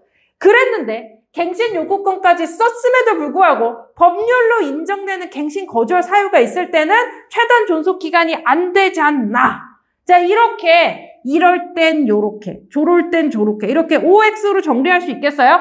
법률 지문 읽을 땐 이렇게 읽으시는 거예요. 이런 조건에서는 얘가 되고요. 이런 조건에서는 얘가 안 돼요. 이렇게 조건과 판단으로 정리하시면 문제 풀기가 편합니다. 다음으로 가볼까요? 이번에는 산문단입니다. 주택이나 상가 임대차에서도 법이 아니라 계약으로 재산관계가 정해지는 경우가 있다. 이거 크게 때릴 수 있겠어요. 이번에는 누구 우선? 계약 우선. 이 문단하고 내용이 다르네? 이 문단은 뭐가 우선? 법률 우선이잖아. 그러면 3문단에는 뭘 얘기해야 돼? 계약 우선이잖아. 그럼 머릿속으로 어디까지 떠올려야 돼? 왜 계약이 우선이지? 생업이나 생존의 근거가 아닌가? 이어서 가볼까요? 임차인이 임차물을 사용할 권리가 소멸했거나 임차인의 경제력이 충분하다면 임차인을 보호할 필요가 없다고. 예를 들어 임대차 종료 후에 임차물을 반환할 때 임차인이 이를 원상회복할 의무를 지는지를 결정할 때는 계약이 우선 적용된다고. 어디까지 추론할 수 있어요? 계약이 우선 적용된다면 임차인을 보호할 필요가 없으니까 원칙에 따라 계약으로 가는 거잖아요. 그죠? 그래서 계속 읽어볼까요? 또한 보증금이 정해진 상한액을 초과해. 그러니까 비싼 부동산이야. 비싼 부동산을 빌릴 수 있을 정도로 돈이 많으신 분이야. 그런 분이라면 법률에 의해서 보호받을 만한 사회적 약자가 아니잖아. 그죠? 이런 경우에는 최단 존속기간이 적용되지 않아요. 그래서 이때 존속기간을 정하지 않기로 계약했다면 자유롭게 임대차를 종료시킬 수 있다. 자, 다시 정리. 3문단은 무슨 내용이야? 법률이 아니라 계약이 우선이 되는 경우죠. 그렇다면 만약에 법률이나 제도가 우선이 되는 경우는 이런 경우잖아. 그러면 이게 아니고 생활과 생업의 근거가 아니야. 그러면 당연히 제도가 아니라 계약이 우선이겠죠. 그러니까 최단 존속 기간도 안 오겠죠. 얘랑 연결해서 문제 7번 한번 볼까요? 오답률 높았죠? 문제 7번. 나를 바탕으로 할 때 가의 이유로 가장 적절한 것은 가의 이유가 뭔데? 최단 존속 기간 안 해주는 거잖아. 그럼 그 이유는 뭐겠어? 보호할 필요가 없으니까 그랬겠지. 여기랑 제일 가까운 워딩이 뭐예요? 생활이나 생업의 근거가 아니다. 됐네. 4번이 답으로 가시면 되죠. 전체 구조를 봐야지. 물론 이 문제 여기 앞에 있는 내용 앞뒤 맥락으로 보고 푸셔도 돼요. 근데 제가 보기에는 2문단의 내용과 3문단의 내용이 다르다. 걔네를 나누는 조건, 2문단의 내용을 나누는 조건과 3문단의 내용을 설명한 조건이 완전히 반대된다는 걸 잡아두면 좀 빠르게 풀 수 있지 않았을까라는 생각이 듭니다. 연결해서 하여튼 요 문제 7번을 보고 나서 얻는 교훈은요. 일단 이렇게 해도 전혀 문제 없어요. 앞뒤 문장 뒤져가지고 풀어도 전혀 문제 없어요. 이게 여기 앞문장을 보자면 권리가 소멸했거나 아니면 뒷문장에 보자면 경제력이 충분하거나 이러면 보호할 필요가 없다. 그냥 이런 걸로 붙으셔도 상관없어요. 근데 제가 보기에는 2문단의 법률 우선, 3문단의 계약 우선 이렇게 생긴 메인 구조로 푸는 게 더 좋지 않겠느냐라는 생각은 듭니다. 계속 이어서 갈까요? 아직 글 안 끝났어요. 자, 나지문의 4문단입니다. 요번에는 뭐냐면 분쟁이 발생한 경우야. 내용이 좀 분리되죠? 분쟁이 발생한 경우에는 원칙적으로는 재판을 하래. 근데 재판일 때는요, 당사자는 각자 자신의 주장을 뒷받침할 자료를 제출해야 알아서 하래. 근데 한편 분쟁 해결 절차에서 당사자들의 자유로운 의견 개진을 보장하기 위해서는 임대차 분쟁 조정 절차도 있대. 그래서 조정 절차에서는 조정위원회가 당사자를 위해서 자료를 대신 수집해주기도 한대요. 근데 문제는 뭐냐면 조정 절차는 당사자들이 조정하기로 합의해야 시작이 된대요. 알았어요. 정리. 자, 그렇다면 만약에 분쟁이 발생을 했어요. 그러면 합의가 만약에 되면 뭐 하면 되지? 조정하면 되잖아요. 조정할 때는 위원회가 도와준다고요. 근데 그거랑 다르게 합의가 만약에 안 됐어. 그럼 원칙에 따라서 재판으로 가시면 되죠. 그럴 때는 각자 알아서 하라고. 당사자가 뭐 변호사를 선임하지 각자 알아서 하면 되겠죠. 자, 내용이 크게 세 덩어리로 짜게지고 있어요. 전체 정리 한번 해볼까? 1문단에서는 뭐 얘기하는데 약자 보호를 위해서 나오는 그 사회복지적 법모델을 얘기를 하고 있잖아. 그래서 2문단에서 뭘 얘기하는데 보호를 위해서 제도가 우선하는 케이스, 거기에 최단 존속기간과 갱신 요구권이 붙죠? 걔랑 다르게 3문단에서 뭐야? 계약이 우선하는 케이스, 임차인을 보호할 필요가 없는 케이스, 어떤 경우에서 계약이 종료된 경우, 혹은 그 상한선보다 보증금이 높은 경우, 너무 약자가 아닌 경우 이런 거 붙었죠? 그 다음에 4문단에서 뭐 분쟁이 발생할 경우에 조정할 거냐, 재판할 거냐 이런 이야기 됐잖아요. 자, 그러면 단락별로 포인트 잡고 내용을 다 못 외우겠다. 가지문은 제가 통시적 구조나 절충 구조로 외울만 하다고 했잖아. 근데 나지문 정도면 정보량이 좀 많다고 판단이 되면 위치만 외우세요, 위치만. 얘는 단락별로 중심 내용이 너무나 명백하잖아. 들어가 있는 키워드의 위치도 그렇고. 위치를 외우세요. 자, 문제 8번입니다. 가나를 바탕으로 보기를 이해한 내용으로 적절하지 않은 것은 이렇게 되면 자, 약속해볼까요? 갑은 어쩌고 저쩌고. 이거 사례네. 사례 나오면 뭐 하면 돼? 갖다 붙여. 자, 정보 갖다 붙여. 읽으면서 연결되는 정보 갖다 붙여. 어떻게 생겼나 볼까요? 갑은요. 자신이 소유한 게 A는 주택이고요. B는 상가입니다. 생존과 생업의 근거가 되죠. 을에게 응대하기로 계약하면서 A주택의 임대차 기간은 최단 존속 기간으로 정했는데 B 상가의 임대차 기간은 정하지 않기로 했어요. 자, 그러면 임대차 기간이 정해지지 않았다면 최단 존속 기간 못 붙지? 그다가 하나 더 붙네. B 상가의 보증금은 상한액을 초과할 정도로 비싸. 자, 그러면 이 경우에는 뭐가 우선이지? 계약 우선이잖아. 기억나시나요? 그러므로 A주택의 경우에는 최단 존속기간이 가능하니까 갱신권이 되겠지. 근데 걔랑 다르게 B상가의 경우에는 갱신권이 안 되겠지. 왜? 상한액을 초과하니까. 그러므로 최단 존속기간 안 되겠지. 갖다 붙이라고. 자, 다시 사례 나왔죠? 갖다 붙이라고. 키워드 갖다 붙이세요. 그래서 계속 갑이 위에 두 법에 규정된 갱신 여부에 대한 의사를 표시할 수 있는 기간 중에 을에게 임대차 종료를 주장을 했으나 을은 갱신을 요구했다. 하지만 갑은 위기간 내에 갱신을 거절하고 반환함으로 인해서 분쟁이 생겼다. 자, 일단 여기까지. 갱신권 있냐 없냐 까지만 연결해볼까요? 선택지 1번이요. 갑이 실거주할 계획이 있음을 증명한 기억나나요? 갱신 거절 사유지. 다시 갱신 거절 사유지. 그러면 갱신 거절 되겠지? 1번 괜찮네. 선택지 2번 어떤가요? 을이 갱신 요구권을 행사해서 임대차 기간을 연장할 수 있다면 이것은 평등과 연대의 가치 실현을 위해서 마련된 의무 규정에 해당하는, 아이고 잘못했네. 의무 규정에 해당하는 법률이 붙은 거겠지? 1문단에 있었잖아. 평등과 연대 가치 실현을 위해서 나오게 되는 제도가 적용이 되는 게 약자 보호라고. 약자 보호의 친구는 갱신권이라고. 괜찮겠죠? 선택지 3번 한번 가볼까요? 을은 갑에게 상가 건물 어쩌고 저쩌고에 규정된 최단 존속 기간을 주장할 수 없겠고 뭐? 상가 건물은 비상가는 상환액을 초과하니까 갱신권 안 되잖아. 최단 존속 기간 안 되겠지. 괜찮겠죠? 3번 적절합니다. 선택 4번 괜찮을까요? 봅시다. 을의 의사와 무관하게 갑이 비상가의 임대차를 종료시킬 수 있는 것은 자, 그러면 이거로 종료를 따르는 것은 이거 추론 가능한가? 종료가 되는 건 갱신이 안 되는 거지? 갱신이 안 되면 법률 우선이야, 계약 우선이야? 계약 우선이겠죠? 계약 우선은 법률이 개입하지 않는 거지? 그럼 거기에 해당하는 내용은 뭐였지? 자유주의적 법모델이었죠? 자유주의적 법모델의 내용은 뭐였지? 자유였지? 그러면 여기까지 연결되겠어요? 반대구조 만들 수 있겠어요? 다시 최단 존속 안 돼. 법률 개입 안 돼. 그러면 자유주의적 법모델이죠. 이 정도 잡을 수 있죠? 자, 그 다음에 보기 아직 안 끝났어. 이어서 가볼까요? 보기 분쟁이 생겼어. 근데 갑이 어쩌고 저쩌고 해가지고 분쟁이 생겼어. 마지막 문장 볼까요? 을은 임대차 분쟁 조정 절차로 분쟁을 해결하자고 제안했으나 합의가 안 됐어. 자, 이거 갖다 붙여. 합의가 안 되면 뭐였지? 기억나나요? 조정 안 되지. 그럼 뭐로 가야 돼? 재판해야 되지. 괜찮겠어요? 자, 선택지 5번입니다. 갑과 을 간의 분쟁 해결 정차에서는 조정 안 되지. 너무 안 되잖아. 조정 안 되잖아. 정답 5번이죠. 이렇게 하시면 돼요. 그래서 이게 뭐냐면 사례가 나오면 거기에 해당하는 조건이 있을 때 그 결과로 바로 갖다 붙이시면 돼요. 그래가지고 그게 선택지에 나오는지 안 나오는지를 확인하시면 됩니다. 교훈. 법률에서 보기 문제가 나온다라고 하면 조건과 결과 판단해서 여러분이 판단한 결과 바로 갖다 붙이세요. 그리고 만약에 법률 지문이 아니라 할지라도 그냥 인문 지문이라 할지라도 가나 복합 지문이 나온다라고 하면 나 지문에 1문단을 좀 집중해서 보고 자유, 법률 이런 등의 연결되는 키워드를 잡아야 됩니다.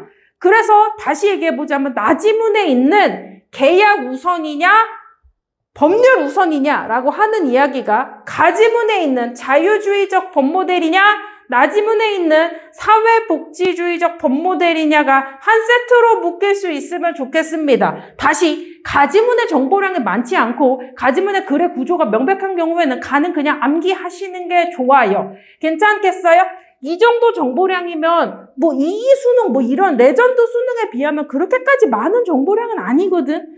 이렇게 된다면 읽고 암기해서 바로 푸는 게 어떨까? 좀 어렵게 얘기하자면 단락별로 중심 내용 정리하고 바로 외워버리는 거예요, 구조를.